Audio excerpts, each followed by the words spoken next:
ఏంటి సమస్య? అంటే దీని గురించి ఏం చెప్తున్నారు ఇంతకుముందు హరీష్ రావు గారు మాట్లాడారు? ఏం చెప్తున్నారంటే ఈ కూలగొట్టడం ఆపేస్తాము. మీ అందరికి మేము భరోసాగా ఉంటాము. అంత తేలికంగా పట్టాదారులు కదా తీయరు అని చెప్పేసి చెప్తున్నారు.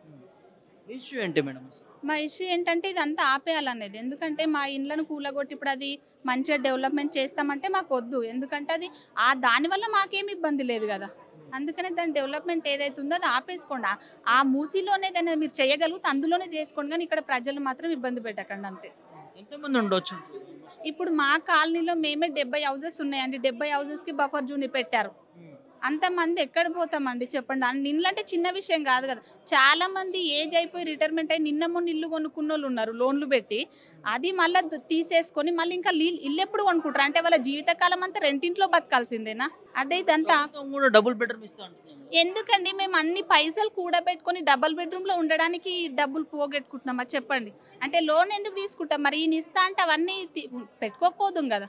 మాకు డబుల్ బెడ్‌రూమ్‌లు వద్దండి. మేము అందులో ఉండదలుచుకోలేదు. ఆయన ఉంటారా పోనీ? వాళ్ళు ఎవరైనా ఉంటారా? ఉండరు గదా! ఇప్పుడు ఇంత చిన్న పిల్లలు తీసుకొని స్కూలన్నీ అక్కడే. ఇప్పుడు మా పాప చిన్నదే పాప గూడా. స్కూల్ అక్కడే. దాన్ని తీసుకొని ఎటు పొమ్మంటారు? దానికేం చెప్పమంటారు? పోనీ అమ్మ ఇల్లు లేదంటే ఏం చెప్పమంటారు?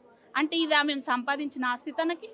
ఇప్పుడు 50,00,000 పెట్టి కొన్నాం 15 సంవత్సరాల కింద. ఎన్నో అప్పులు చేసి కొన్నాం ఆ ఇల్లుని. చెప్పండి ఏం చేయాలి? 50,00,000 పెట్టి కొన్నాం. ఇప్పుడు ఈ డబుల్ బెడ్‌రూమ్‌లు ఉండంటే ఆ పైసలు ఎందుకు కొన్నాం మేము? డబుల్ బెడ్‌రూమ్‌లు ఉండడానికి అన్ని డబ్బులు పెట్టి కొన్నామా? మా ఆయనేం కలెక్టర్ గాదు, పెద్ద గవర్నమెంట్ ఎంప్లాయీ గాదు. మామూలుగా జాబ్ చేస్తారు అంతే. దాని మీద కొన్నామంటే ఆలోచించండి ఎంత కష్టపడి ఉంటాం. అందుకే మాకు ఇదంతా ఆపేయండి సార్. మీ పాలన ఏం బాలేదు ఓపెన్‌గా చెప్పాలని. మీరు ఏదైనా చెయ్యాలనుకుంటే నీళ్ళొచ్చే వాళ్ళకి చేయండి. ఏదైనా మూసీ నుంచి వర్షాకాలంలో ఎంతమంది ఇల్లు సఫర్ అవుతున్నారు. వాళ్ళకి చేయండి. మేము మంచిగున్నాం ఆ మూసీ వల్ల మాకు బాధ లేదు. సో మా దగ్గరికి రావద్దు అదంతా తీసేయండి. ఇప్పుడు ఒకవేళ చేస్తే 50,00,000 వృధా అయినట్టేనా? అయినట్టే మరి ఇంకా లోన్ ఉంది. ఆ లోన్ కూడా మేము కట్టుకుంటూ పోవాలి. ఇప్పుడు ఇల్లు ఉండదు, లోన్ ఉంటది. ఇంకో ఇల్లు ఎప్పుడు కొనమంటారు? ఇంకా జీవితాంతం ఆ లోన్ సరిపోతది. ఇంకెవడన్నా లోన్ ఇస్తాడా? ఒక లోన్ ఉన్నప్పుడు? మీ పిల్లల భవిష్యత్తు కూడా ఇబ్బంది. ఇబ్బంది మరి ఇంకా ఆయన చూడాల్సిందే తప్ప ఇప్పుడు అందుకే ఇంత దూరం ఈ పిల్లోని ఎత్తుకొని రావాల్సిందంటే అందుకే వచ్చాం ఇంత దూరం.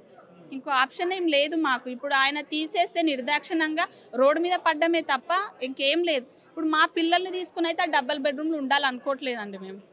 దాని గురించి అందరికి తెలుసు అవి ఎట్లుంటది ఏందనేది. మాకు వద్దు ఆ డబుల్ బెడ్‌రూమ్‌లు వద్దు. ఇప్పుడు ఇల్లు తీసేస్తాను అంటున్నాడు కదా! అదే ఇల్లు ఎంతుందో అది మెయిన్ సిటీలో ఇవ్వమనండి ఉంటాం. పోనీ అక్కడ పోయిన ఇక్కడ ఒక ఆస్తి ఉంటది కదా మా పిల్లలకి. అదే ఇల్లు ఇవ్వమనండి మెయిన్ సిటీలో ఉంటాం మేము. అంతేగాని చివర ఇస్తే మాత్రం ఉండం. అసలు ఆ డబుల్ బెడ్‌రూమ్‌లో ఉండం. మొత్తానికి ఎక్కడ ఇస్తాడన్న మ్యాటర్ కాదండి. అసలు మా ఇల్లు తీయొద్దు. మేమంతా కష్టపడి కట్టుకున్న ఇల్లుని మీకు ఇయ్యాలనుకోవట్లేదు. నువ్వు నిర్దాక్షిణ్యంగా ఒక కూలగొట్టడం ఏంటండి అది? గోడకు హోల్ కొట్టలేదు మేము ఇప్పటి వరకి. ఒక మొల కొట్టలేదు మా ఇంటికి తెలుసా? ఎందుకు కొట్టలేదు? నువ్వు ఇట్లా కూలగొడితే ఎట్లా తట్టుకుంటాం? ప్రభుత్వం నుంచేమో అక్రమంగా నిర్మించిన వాటిని ఖచ్చితంగా అదే ఇదంతా ఏంటో మాకు అర్థం అవ్వట్లేదు. ఒకసారి వచ్చి చూడండి. అక్రమంగా ఏంది అక్రమంగా? ఇప్పుడు అన్ని పేపర్స్ ఉంటేనే కదా రిజిస్ట్రేషన్ అయ్యింది. మరి ఇవన్నీ లేకపోతే ఎందుకు అవుతది? ఇప్పుడు డబ్బులు పెట్టింది కనపడట్లేదు. ఎవరికి ఫ్రీగా ఇచ్చారనుకుంటున్నారా ఏంటి ఇండ్లని? అక్రమంగా అనడానికి. ఇప్పుడు మీరైతే ఏదో చేస్తున్నారో అది చేయడానికి ఉన్నంత మందిని దారుణంగా ఇట్లా అక్రమంగా కట్టారు, కబ్జాలు చేసిరంటే ఆ కబ్జాలు చేసినోళ్ళ దగ్గరికి వెళ్ళండి గానీ మాలాగా కష్టపడి కొనుక్కున్న వాళ్ళను ఇబ్బంది పెట్టకండి. అంతే నేను చెప్పేది. మమ్మల్ని మాత్రం వదిలేయండి. ముఖ్యమంత్రి గారిని కలవడం జరిగింది ఈ అంశం పైన. లేదండి. ఈరోజే వచ్చాము ఇక్కడికి. సార్‌ని కలుద్దామన్న ఒక ఆశతోటే పొద్దుననంగా వచ్చాం మేము. కానీ సార్‌ని కలవడానికి కుదరలేదు. ఇంకా సార్ మేడంని కలిసాం గదా! హరీష్ రావుని కలిసి ఆ! ఏం భరోసా ఇచ్చారు హరీష్ రావు? వాళ్ళేమంటున్నారంటే అంత తొందరగా ఏం కూల్చరు. మేమున్నాం మీకు. ఏ టైంలో అయినా వచ్చేస్తాం అంటున్నారు. ఇప్పుడు కొంచెం ధైర్యంగా ఉంది. ఏందంటే ఎప్పుడు ఈ సాటర్‌డే, సండే వస్తే భయమైతుంది. ఏ టైంకొచ్చి ఏం చేస్తారో అన్నది.